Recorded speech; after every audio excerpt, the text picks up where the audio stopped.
और सबसे पहले बात इस वक्त की सबसे बड़ी खबर की। जम्मू कश्मीर पर पीएम का महामंथन लगातार जारी है। करीब 2.5 घंटे से महामंथन जारी है।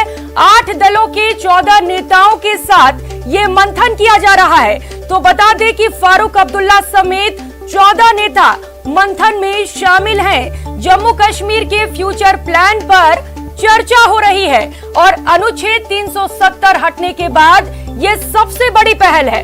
तो बड़ी खबर, अहम जानकारी इस वक्त आपको बता दें। तो बता दें कि पीएम मोदी की अगुवाई में जम्मू कश्मीर को लेकर अहम बैठक हो रही है। अनुच्छेद 370 को हटाए जाने के बाद करीब 2 साल के बाद केंद्र सरकार की ओर से राज्य के नेताओं के साथ बातचीत की जा रही है। दिल्ली में पीएम आवास पर प्रधानमंत्री नरेंद्र मोदी की अगुवाई में हो रही इस बैठक में फारूक अब्दुल्ला, महबूबा मुफ्ती, उमर अब्दुल्ला, गुलाब नबी आजाद, रविंद्र रैना, कविंद्र गुप्ता, निर्मल सिंह, सज्जाद लोन, भीम सिंह समेत अन्य कई नेता शामिल हैं। इस मीटिंग में केंद्रीय गृह मंत्री अमित शाह, एनएसए अजीत डोभाल, केंद्रीय मंत्री जितेंद्र सिंह, जम्मू कश्मीर के उपराज्यपाल मनोज सिन्हा के अलावा केंद्र के अन्य कई अफसर भी मौजूद हैं। तो बैठक से पहले अब्दुल्ला ने कहा कि वो पाकिस्तान वगैरह से बात नहीं करते, उन्हें अपने वतन के पीएम से बात करनी है।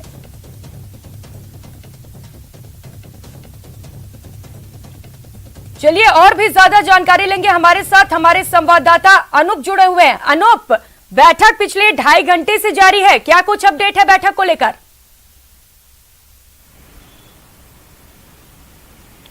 देखिए, बिल्कुल तकरीबन 2.5 घंटे से ज़्यादा का वक्त हो गया है। इस बैठक का काफ़ी महत्वपूर्ण बैठक कहा जा सकता है। लेकिन आपको एक बात बता दूं कि इस बैठक से ठीक पहले जिस तरीके से फारूक अब्दुल्ला ने महबूबा मुफ्ती के बयान से अपने आप को किनारा किया, क्योंकि महबूबा मुफ्ती ने बड़ा बयान दिया था कि इस बैठक में पाकिस्तान को भी शामिल करना चाहिए। इससे साफ हो गया है कि इस बैठक को लेकर विपक्षी पार्टियों में आम राय नहीं है। दूसरी बात आपको बता दूं कि केंद्र सरकार साफ कर चुकी है कि इस बैठक का मुख्य एजेंडा जम्मू कश्मीर में विकास को किस तरीके से और आगे ले जाया जाए, लोकतांत्रिक तरीके से इस राज्य को फिर से किस तरीके से जोड़ा जाए, एक चुनी हुई सरकार फिर से किस तरह से बनाई जाए, ये एजेंडा है केंद्र सरकार के पास। दूसरी बात कि परिसीमन की प्रक्रिया चूंकि बहुत दिनों से लंबित है, तो इसको शुरू करना है, क्योंकि केंद्र सरकार चाहती है कि परिसीमन की प्रक्रिया खत्म होने के बाद ही नए तरीके से चुनाव कराए जाएं। तो एक तरह से कह सकते हैं कि एक ब्रेक थ्रू लाने की कोशिश की जाएगी कि किस तरीके से लोकतांत्रिक तरीके से इस राज्य को फिर से शुरू किया जाए, राज्य को लाया जाए। और आज सभी राजनीतिक पार्टियों से जरूर प्रधानमंत्री नरेंद्र मोदी जानना चाहेंगे कि राज्य के विकास और लोकतंत्र को लेकर राजनीतिक पार्टियां किस तरीके से चाहती है और इसको किस तरीके से आगे ले जाना चाहती है। और फिर प्रधानमंत्री नरेंद्र मोदी भी अपना पूरा रोड मैप इन सभी राजनीतिक पार्टियों के सामने रखेंगे। जी अनूप, बिल्कुल ये बैठक बेहद अहम है, लेकिन अब चूंकि 370 हटने के बाद ये सबसे बड़ी बैठक है, तो क्या जम्मू कश्मीर के लिए कुछ अहम फैसले निकल कर आ सकते हैं? जम्मू कश्मीर के लोगों को बैठक से कितनी उम्मीदें हैं? बिल्कुल, देखिए, चर्चा के बाद जरूर कोई बड़ी बात जो है वो केंद्र सरकार की तरफ से आ सकती है। और जो सूत्र बता रहे हैं कि आज की बैठक के बाद जो है ठोस परिसीमन को लेकर के जरूर केंद्र सरकार अपना अगला कदम आगे बढ़ाएगी। और देखिए, पिछले 2 सालों से जिस तरीके से राज्य में, जिस तरीके से जम्मू कश्मीर में विकास की बातें आगे हुई है, जिस तरीके से लगातार योजनाएं लागू की गई है, तो उसको लेकर इन सभी राजनीतिक पार्टियां, क्योंकि देखिए ये सभी राजनीतिक पार्टियां विपक्षी पार्टियां हैं, चाहे वो फारूक अब्दुल्ला, उमर अब्दुल्ला, महबूबा मुफ्ती की बात करें, तो ये सारे पार्टियां, इन सारी पार्टियों का क्या इस बारे में विचार है, आगे किस तरीके से राज्य को ले जाना चाहते हैं। तो एक बड़ा ही कंसल्टेशन केंद्र सरकार की तरफ से किया जा रहा है। जाहिर सी बात है कि आज की बैठक के बाद कोई ठोस नतीजा केंद्र सरकार निकालेगी कि आगे किस तरीके से विकास किया जाए जम्मू कश्मीर का। और सबसे अहम बात क्योंकि लगातार ये मांग की जा रही है कि जम्मू कश्मीर में फिर से लोकतंत्र की बहाली हो।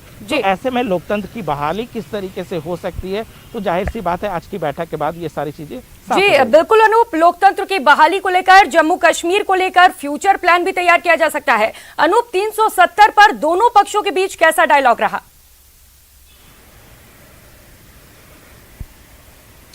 देखिए, जहां तक अनुच्छेद 370 की बात है तो केंद्र सरकार और बीजेपी का विचार साफ है कि 370 को लेकर के अब केंद्र सरकार किसी भी तरीके से पीछे हटने नहीं जा रही है। दूसरी बात कि जो बाइफर्केशन किया गया जम्मू कश्मीर और लद्दाख का, उसमें किसी तरह का कोई विचार नहीं होने जा रहा।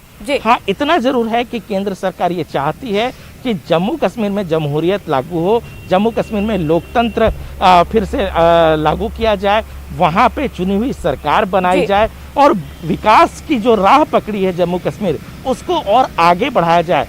जाहिर सी बात है ये राजनीति है, ऐसे में चाहे महबूबा मुफ्ती हो या फारूक अब्दुल्ला हो, जरूर 370 को लेकर के प्रधानमंत्री नरेंद्र मोदी को और केंद्र सरकार को कटघरे में खड़ा करना चाहेगी, लेकिन केंद्र सरकार का रुख स्पष्ट है।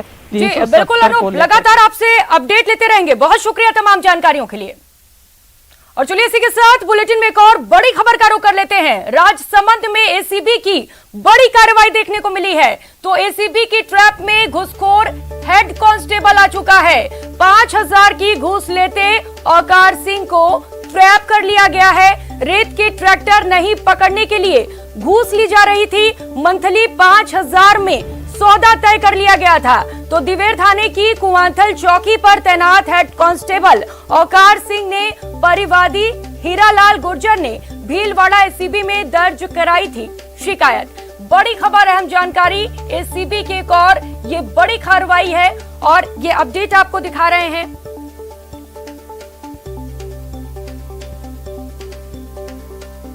और भी ज्यादा जानकारी लेंगे, हमारे साथ संवाददाता अलकेश जुड़े हुए हैं। अलकेश, क्या कुछ अपडेट है मामले पर?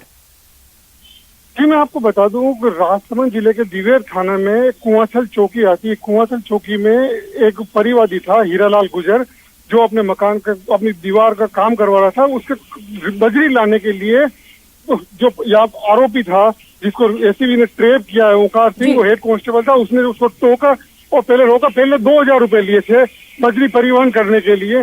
बाद में जब उसको बजरी की और जरूरत पड़ रही थी तो उसको 14 रुपए 5000 रुपए महीने का सौदा तय हुआ और 5000 रुपए की जो आज रिश्वत लेते भीलवाड़ा एसीबी ने उसको रंगे हाथों पकड़ लिया। ठीक है, बहुत शुक्रिया अलकेश तमाम जानकारियों के लिए।